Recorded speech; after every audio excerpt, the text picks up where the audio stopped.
are, first of all, maybe it's not like I distilled them from long research and so on. The way I started the book, it's very backed up by academic research. That's not a problem. But the myths in themselves are mostly the ones that I was confronted with when I was speaking to people about religion, which I have been doing since I was 16, as I explained. Because I lived in a heavily secularized country, I always had the feeling I had to defend myself for being religious. I had to explain why somebody who seemed intelligent could still choose to be religious, something like that. And so I kind of listed the 7 most common arguments or the 7 most common problems that I would be confronted with when talking in a pub or, I don't know, in a debate or something, or in school when I'm teaching my students or something. And so those 7 myths are, and I think most people will recognize them. 1, religion is based on faith. That is the first one. It's built on deeply ingrained ideas that you have to believe if you follow that tradition. And because you believe certain things, you'll also have a certain lifestyle or particular rules that you'll follow.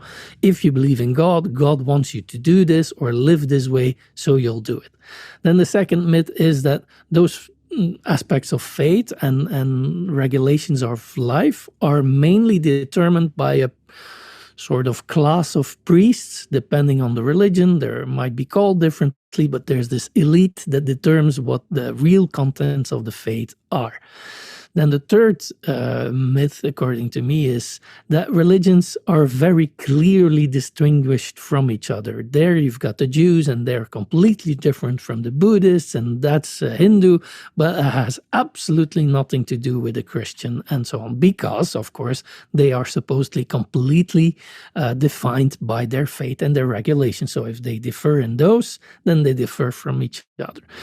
Then the fourth myth is that what we already talked about, lots of people have the feeling that they are spiritual but not religious. And that sentence itself kind of goes to show that most people nowadays have the feeling that there's a separation between the two. You've got spirituality on the one side, that's personal, you do your thing, and you're free.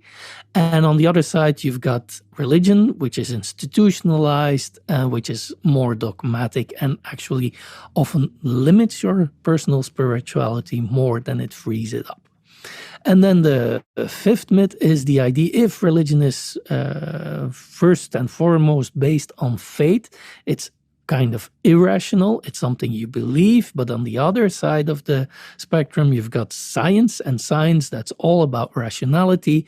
That's about the facts and not about faith. And so science and religion, they inevitably will clash with one another, as they have always done all through history.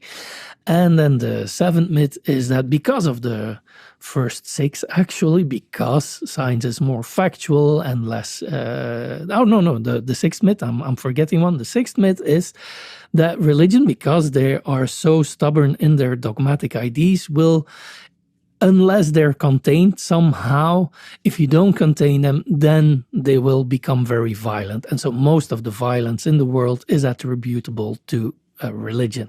And so the seventh myth follows from those first 6, that a secular society, which is less determined by religion and less determined by dogmatic faith, which is non-scientific, such a society will inevitably be far better than a religious society. And there's also a clear difference that the way of living in a secular society is completely different than a religious society. And that's also, and so the secular way of life is something that we should have to kind of contain that religion so that it doesn't become too violent.